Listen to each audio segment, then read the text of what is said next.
Discover Weekly, Release Radar, Editorial, and Radio. What is up, everyone? My name is Kyle, and I'm the founder of Kyle the Ally. I use digital marketing tools like meta ads to help artists promote their music on Spotify. And today I'm here with another video to answer a question that I get asked all the time. How does the Spotify algorithm work? How do all of those algorithmic playlists fit together like puzzle pieces in the big picture? And most importantly, how do we use what we know about the algorithm to get it to work in your advantage and give you the most opportunity possible for your music? That's what we're talking about today.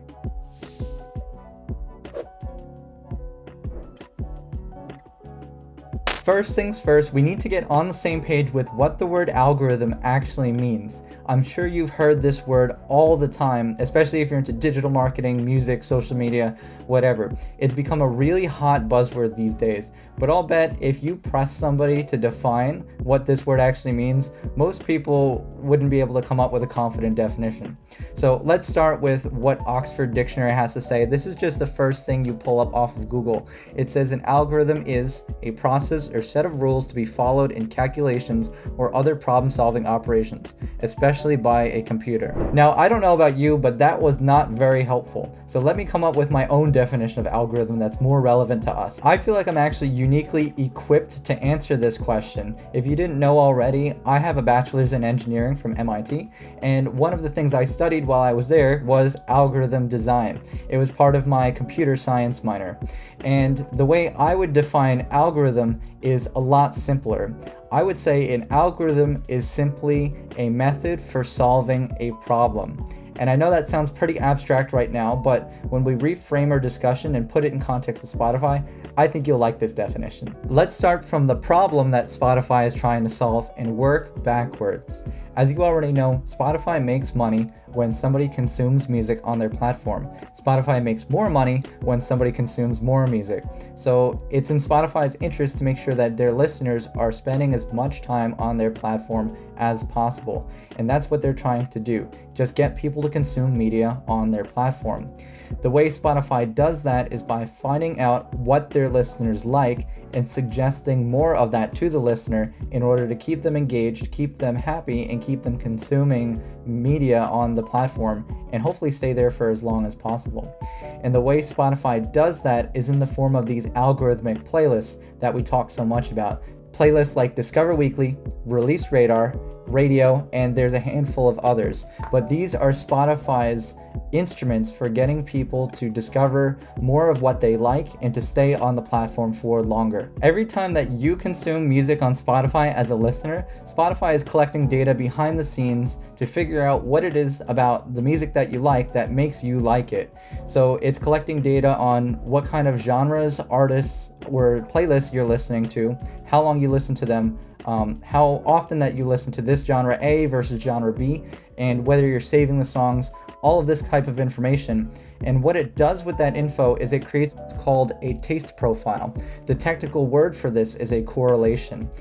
Basically, a small set of data, in this case songs, can tell Spotify what you like, and then it can use those data to extrapolate or find more of the same thing that you like. So let's say you have a playlist of 10 songs that are all pop punk songs.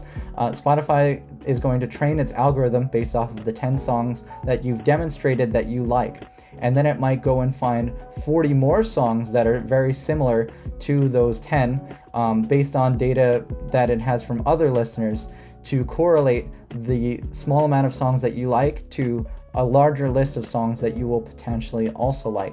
And it feeds those back to you in the form of your Release Radar or your Discover Weekly or your Spotify radio playlists. Now that you understand the guts of what the Spotify algorithm does on a high level, we should also talk about the instruments that Spotify has for putting its algorithm in motion. And those are those playlists that we were talking about before. Discover Weekly, Release Radar, etc. Let's start our discussion with Release Radar, because if you're releasing a brand new piece of music, this is going to be the first step in your journey. Release Radar is only relevant for songs that are newer than 4 weeks old. So this is new music only. And the easiest way to explain this is with an example. So I've got the calendar for January 2024 pulled up. Let's say, for example, you're releasing a song on Friday, January 5th. This is the first Friday of the year, and this is when you're going to drop your song at 12 a.m. midnight Eastern Standard Time. That's a very common time to drop music. It turns out this is also the same time Release Radar updates for every user on Spotify on midnight on every Friday. So on the first Friday after your song goes live, only people who already follow you on Spotify will see your song in their release radar. That's an important distinction between the first Friday and every Friday after that. Let's say, for example, you released your song instead on Wednesday, January 3rd, instead of a Friday. Your song actually won't appear in anyone's release radar until Friday the 5th anyway, because release radar only updates on a Friday. So you'll have to wait 2 days if you release your song on Wednesday, for example. Now, I mentioned that release radars after that first Friday are different. So to continue our example, if you release your song on Friday the 5th, you have the opportunity to appear on release radar then on Friday the 12th, Friday the 19th, and Friday the 26th is going to be your last opportunity. So there are 4 opportunities in total. And the thing that's different about the second, third, and fourth release radar openings is that in these later ones, you're eligible to get your song on the release radar of Spotify consumers who don't already follow you. That's the big distinction. The way this happens is if your song performs well in those first 4 weeks of being released, and Spotify sees that you're getting good engagement in the form of high quality listeners who are saving your song, adding it to their playlists, or listening to the song more than once, Spotify is then going to get enough data off of those listeners, those early listeners, to get the correlation that we were talking about before. It figures out from a smaller amount of people who have already listened to your song after it's released in the first few weeks. It figures out a larger number of people who are more similar to those early listeners. That's where the correlation comes in, and it starts suggesting your song to the people that it thinks will like the song but don't necessarily already follow you. And that's where the algorithm comes in, is it suggesting your music to new people when it has a pretty good idea of who likes it and that you've got a song that's worth listening to. To put this in other words, Spotify learns a lot about your song from the first 100 or 200 or several hundred people who listen to it after it comes out. And Spotify uses the feedback of the people who listen to it in the early stages to figure out whether there's more people who are also going to like the song and who Spotify should suggest your song to in future release radar drops. You may be wondering, what kind of metrics should I be looking for to figure out whether my song is going to end up on release radar? There's certainly all kinds of metrics like listeners and saves and retention, things like that, even some things behind the scenes that we don't get to see. It turns out there's actually one stat in Spotify's public-facing API that you can look at that is a very strong predictor of whether your song is going to make it onto release radar. So I've gone to a website called musicstacks.com. This is a public website that anybody can access as long as you have an internet connection. And this is a third-party website that some dude just built using Spotify's API. So it lets you get all of the public-facing information that Spotify publishes. I've chosen an example song, Blame Brett by The Beaches, because that's a song that I've worked on promoting recently. Really cool song, you should check it out. I'm not biased at all. But I want to show you the kinds of data that you can get from this Music Stacks website. And there's all kinds of things about danceability and energy and positiveness and all these kind of like fluffy things. I'm an engineer at heart. I don't care about any of those. There's one number I care about on this page, and it is this popularity score right here. It's a very important number. This is how Spotify internally tracks, as you could probably guess, how popular a song is.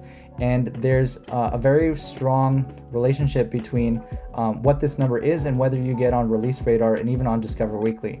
And right now, this song is sitting pretty at 68% popularity. That's pretty high. This is a really strong song. We had a great release off of this.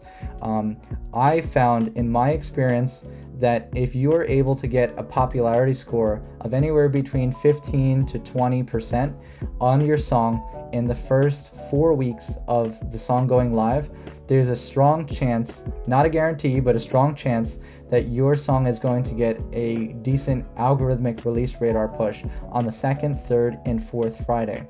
So that means your song might get suggested in the release radar of listeners who don't follow you yet, brand new people who are encountering your music for the first time.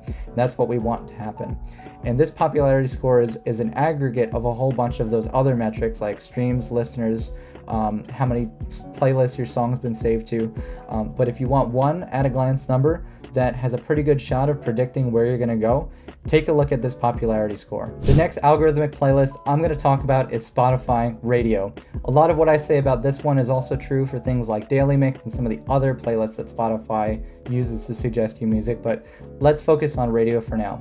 So there's a couple ways that you can earn a stream from a radio listener as an artist. The first is the way I personally like to consume music on Spotify. If I have a song that's bouncing around in my head, I might find that song on Spotify, click the 3 dots icon next to it and say generate a radio, and then Spotify suggests 2 hours worth of music that is similar based on the song that I gave it, and I'll listen through that 2-hour auto-generated playlist. If your song happens to be one of those 2 hours worth of songs that Spotify suggested, I will count as a radio listener, and you'll see that stat come up as such in Spotify for Artists. The other way that radio counts is if a listener is listening to a song or an album or a playlist and they get to the end of that body of music and Spotify starts auto-suggesting more music to play after that, those also count as radio streams. So you could easily see here how that correlation I was talking about before comes into play, because the only way Spotify knows what kind of music to suggest to me in either of these cases is by knowing what my past listening habits are like, building a correlation between me and the listeners on Spotify who are most similar to me, and then showing me the music that those other people like as well, because Spotify has a good hunch that I'm also going to like that music too. So that's how radio works. With everything that we've talked about so far today, it should be really obvious to you now just how important it is to make sure the right listeners are listening to your music, not just any listeners. You want to make sure that the people who are consuming your music also like the kind of music that's similar to what you make, because Spotify is going to learn based off of your listeners' listening habits and then build a correlation off of that. If you have a pop punk song and you're targeting listeners of house music, Spotify is going to start suggesting your song next to the wrong songs when it needs to build a taste profile for the other listeners that like this music, and that's not going to help you because those listeners are going to engage poorly on your music, and you're not going to get very far in terms of algorithmic performance if your song is continuously being shown to the wrong people. With that in mind, if you want help getting your music in front of the right people, you should give me a shout. I do this professionally, helping artists all the time to find their right audience. And if you're interested in working together, you should check out my website, kyletheally.com, fill out the contact me form and give me some information to introduce yourself. And if it seems like a good fit, I'll reach out to you and talk about the next steps. Along our discussion about Spotify playlists, you may be asking yourself about editorial playlists and how they fit in with the puzzle. Spotify editorial playlists are not part of the Spotify algorithm. They're not auto-generated. These are manually curated by some employee or some insider at Spotify who's going to pick through the kind of music submissions they get and then curate manually a playlist of music that they think fits together. So because they're not auto-generated by the computer intelligence that's built into Spotify, I don't consider them part of the algorithm. So we'll just gloss over them. Most frequently, the people I see get on algorithmic playlists are the more established artists that hire me to promote their music. You may know every time you release a new piece of music, you have the option to pitch it for editorial consideration. If you're new to releasing music, the odds of you getting on an editorial playlist are very slim, but not impossible. So I always advocate you to pitch it for editorial consideration, or at least that's the first reason. The second reason is because pitching it for editorial consideration sets you up for the kind of release radar boost that I was talking about earlier. That's what makes you eligible for an algorithmic release radar boost, where Spotify could potentially show your music to people who don't follow you yet. So make sure you always pitch your songs for editorial consideration, even if that's not the primary goal that you're gunning for. Within Spotify for Artists, you can pull up a bar graph that shows you the source of all the streams you're getting on any given song. And you could see that Spotify groups together all of the algorithmic playlists that we're talking about today into one category on this bar graph, but it groups editorial traffic in an entirely different group altogether. Last but not least, we're going to talk about Discover Weekly, the big dog. I know this is the one that a lot of you are most interested in. A lot of what I said about Release Radar is going to be true for Discover Weekly, with a handful of key distinctions. The first is that Discover Weekly updates on a Monday, whereas Release Radar updates on a Friday. The second is that Discover Weekly does not have a time restriction like we saw on Release Radar. On Release Radar, your song has to be less than 4 weeks old, but your song can get on Discover Weekly whether it's 1 week old, 1 month old, or 1 year old. It truly does not matter. Discover Weekly is primarily focused on showing new music to listeners who might not necessarily follow those artists, whereas we saw Release Radar is mostly focused on showing music to people who already follow those artists. Although Release Radar, as we saw, also has the other component of suggesting new music to people, that's where the line gets a little bit blurry. We looked at popularity scores and how they relate to the probability of you getting on Release Radar, and there's a very similar relationship between that popularity score and whether you get on Discover Weekly. In my experience, I've observed that if a song gets a popularity score of 30 or more % at any time and sustains it for at least a week, there's a very strong chance that this song can get picked up by Discover Weekly on the following Monday.